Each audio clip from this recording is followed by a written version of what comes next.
Registra aí, questão comentada ao Exame Nacional de Cartórios, ENAC 2025-2. O enunciado diz assim: Guilherme, notário, devidamente aprovado em concurso público, praticou grave infração disciplinar, punível em tese com a sanção de perda de delegação. Registre-se que os fatos chegaram ao conhecimento dos órgãos de correição competentes.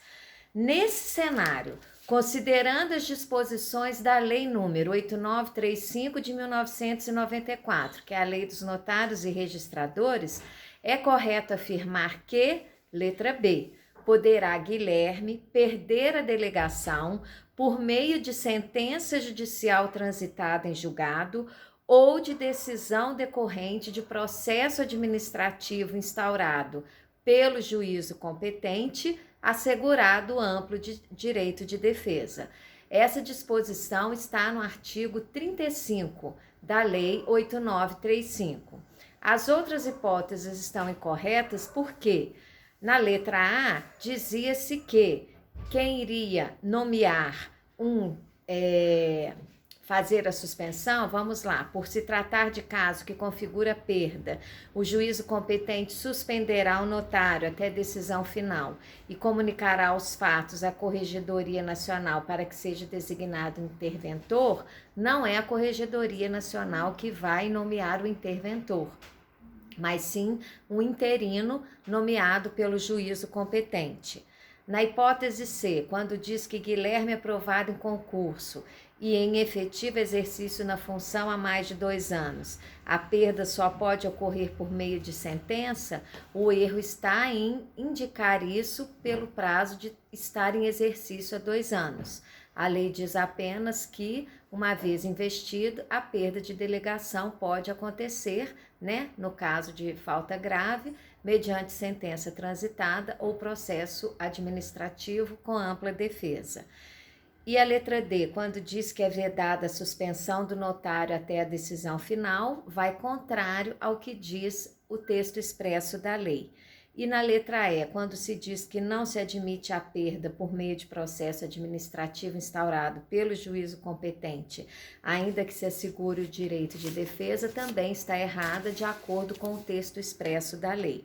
Então é importante a gente relembrar que as infrações disciplinares e penalidades estão dispostas a partir do artigo 31 da Lei 8935, colocando 5 hipóteses: inobservância das prescrições legais ou normativas, conduta tentatória às instituições notariais e de registro, cobrança indevida ou excessiva de emolumentos, ainda que sob alegação de urgência, violação do sigilo profissional e descumprimento de quaisquer dos deveres descritos no artigo 30, como, por exemplo, manter em arquivo as leis, agir com dignidade, afixar em local visível a tabela, observar os remolumentos, dar recibo, fiscalizar impostos. E o artigo 32 indica quais são as infrações que podem estar sujeitos os notários oficiais. São elas: repreensão, multa, suspensão por 90 dias, prorrogável por mais 30 e perda da delegação. E como que é a aplicação dessas penas? Repreensão para falta leve, multa para reincidência ou infração que não configure falta mais grave, e suspensão para reiterado descumprimento dos deveres ou hipótese de falta grave. E o artigo 34 dispõe que as penas serão impostas pelo juízo competente, independentemente da ordem de gradação, e vai depender aí da gravidade do fato. E o 35, ao que se aplica a questão do ENAC, indica que depende então a perda de delegação de 2 situações: ou sentença judicial transitada em julgado, ou decisão decorrente de processo administrativo instaurado pelo juízo competente, assegurado amplo direito de defesa. E quando o caso configurar a perda, o juízo vai suspender o notário ou oficial até decisão final e vai designar interventor, na verdade, né? Observando-se o artigo 36, que é o seguinte, que diz assim: quando, para apuração das faltas imputadas a notários ou oficiais de registro, for necessário o afastamento do titular, poderá ser ele suspenso preventivamente pelo prazo de 90 dias, prorrogável por mais 30. Na hipótese do caput, o juízo vai designar o interventor para responder pela serventia, quando o substituto também for acusado das faltas ou quando a medida se revelar conveniente. Então, regra geral, suspende o titular, nomeia-se o substituto como interventor. Mas, caso o substituto também esteja sendo acusado, vai ser nomeado um interventor outro pelo juízo competente.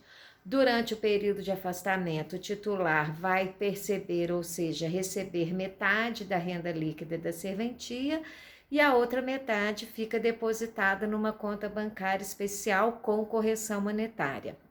E, absolvido o titular, ele receberá o montante da conta. Se ele for condenado, esse montante ficará para interventor. Então, essas são as regras da Lei 8935 de 94, que é a Lei dos Notários e Registradores, quando trata de infrações, penalidades e perda de delegação. Então, fechando a questão do ENAC, Guilherme Notário, devidamente aprovado em concurso público, praticou grave infração disciplinar, punível em tese com a sanção da perda da delegação. Registre que, se os fatos chegaram ao conhecimento dos órgãos de correição competentes, e nesse cenário, considerando as disposições da Lei 8935 de 94, é correto que poderá Guilherme perder a delegação por meio de sentença judicial transitada em julgado ou de decisão decorrente de processo administrativo, instaurado pelo juízo competente, assegurado amplo direito de defesa, com base no artigo 35 da referida lei. Essa foi a questão comentada do ENAC de hoje. Agradecemos a atenção e até o próximo vídeo. Convidamos para acompanhar os nossos perfis, o nosso perfil cartório.oficial no Instagram, YouTube, LinkedIn, Spotify, TikTok, com informações e dicas sobre cartórios, não só para o profissional da área, mas também para o cidadão usuário do serviço. Registra aí, o cartório está presente desde o nascimento até depois da morte, cuidando inclusive dos seus bens e negócios. Registrou?